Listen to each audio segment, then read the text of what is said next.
Olá, queridos amigos, estamos de volta com o nosso Viver Bem em Cristo, recebendo aqui mais uma vez, o ministro do Evangelho, Sérgio Alves. Boa noite, pastor.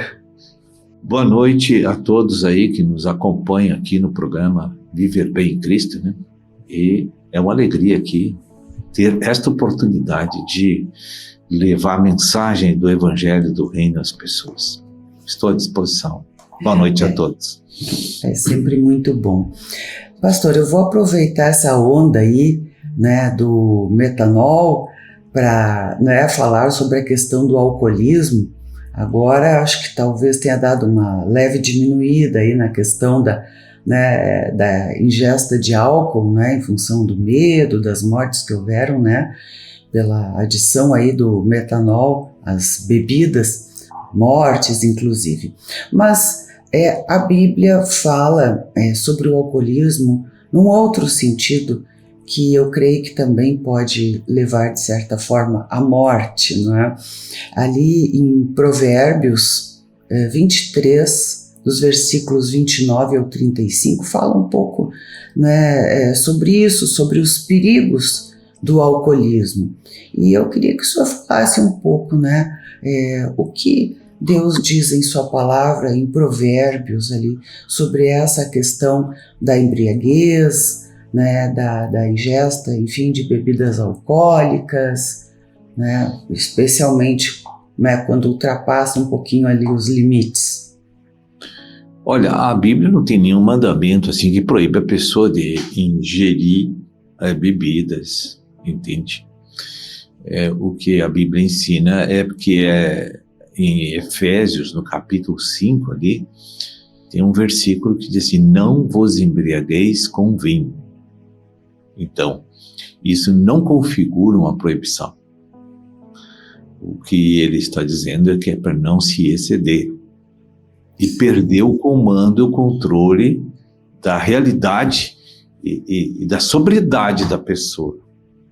Então, os conselhos de Deus sempre é para ter a moderação em tudo, saber lidar com todas as coisas que existem para que não venha a ser nocivo subjetivamente nem para os outros aqui fora, porque nós temos que respeitar a vida dos outros também.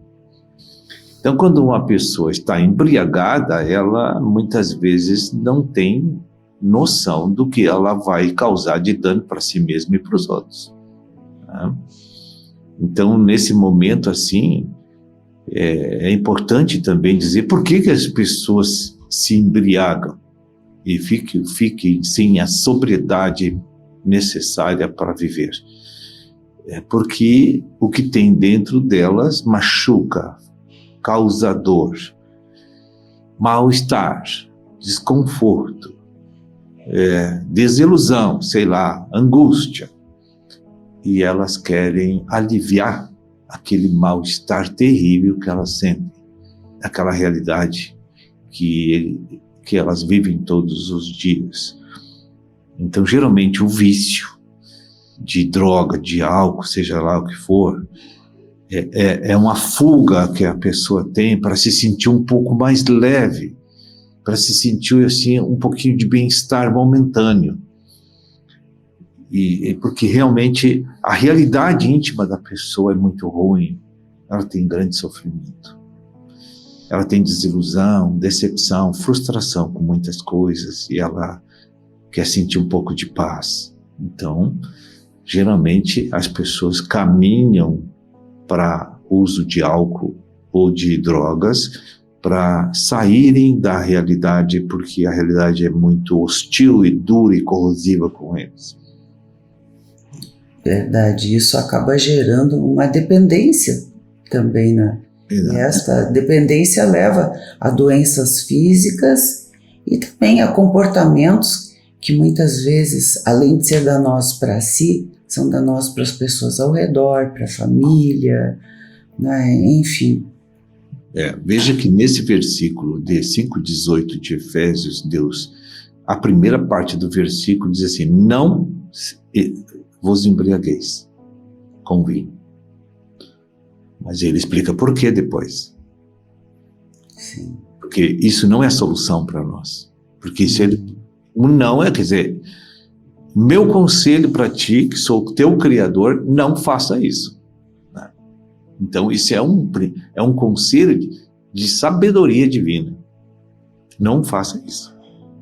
Mas logo depois, tem uma vírgula que diz assim, mas enchei-vos do Espírito Santo, que todos os motivos pelo qual tu quer te embriagar serão sanados.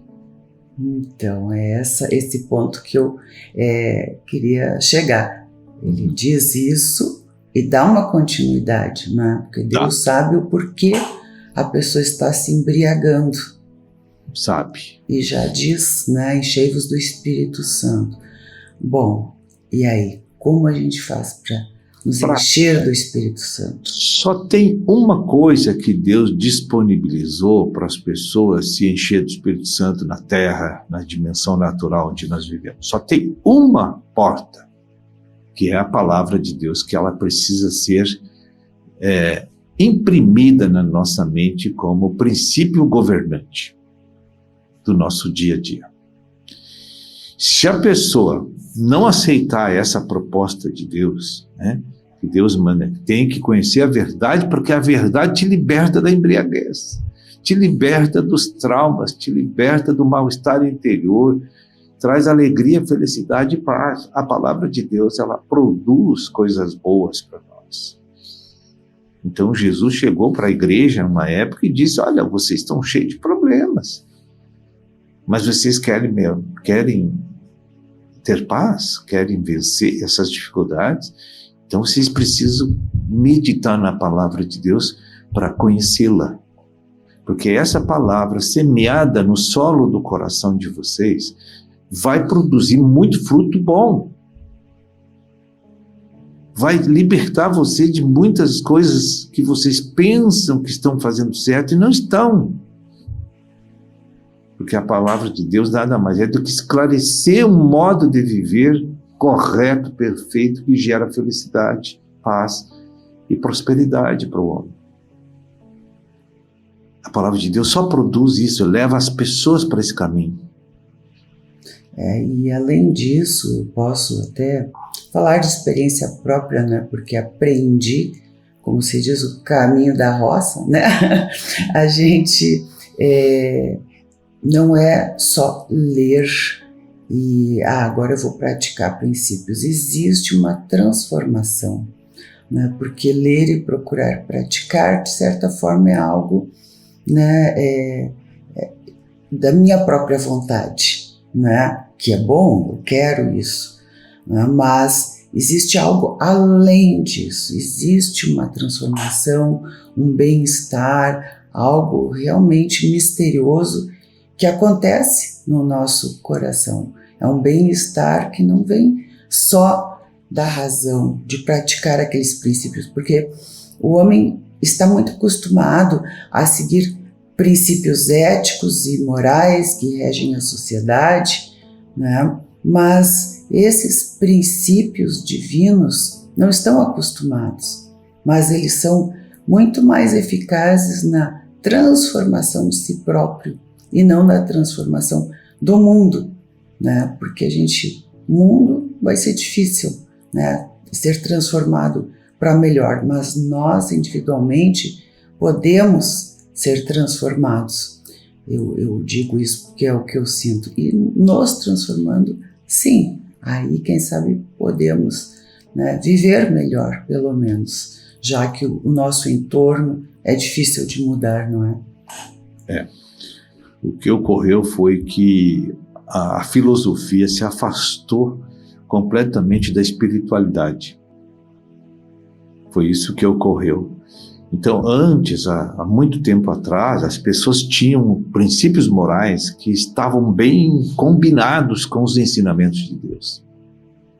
Porque mesmo que o homem não fosse uma pessoa espiritual, ele seguia princípios morais domésticos, escolar, e que estavam bem alinhados com a verdade de Deus. Então, eles tinham ainda um sal e uma luz. Mas, de uns anos para cá, isso se perdeu totalmente.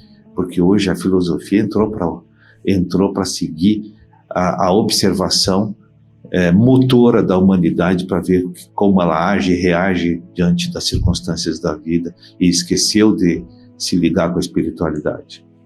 Se afastou. É verdade. Então nem os princípios morais hoje são corretos mais. É verdade, também se perderam, né? Bem, pastor, no encerramento do nosso programa, ainda só uma observação que o senhor colocou muito bem, né? Onde diz, não vos embriagueis com vinho. Não é não bebeis vinho, não tomeis o vinho, porque o próprio Jesus transformou a água em vinho, né? Então isso tem que se ter em mente, porque às vezes os próprios cristãos julgam, né? Olha lá, tá tomando uma cervejinha, tá tomando uma caipirinha. Não é assim, né? Pode, como o senhor disse, tudo é lícito, nem tudo convém, mas, né, não vos embriagueis, porque isso realmente, né, transforma tudo. Bem, não estou incentivando ninguém a beber. Não. Mas, assim, a gente tem que ver como a gente lê, né? Ver de como ouvir isso. Bem, pastor, desculpe a intervenção, né? Nosso programa já chegou até o final e eu quero lhe agradecer aí por estar conosco mais uma vez. Amém. Muito obrigado aí pela participação e agradeço aí a audiência do programa também. Deus abençoe a todos. Viver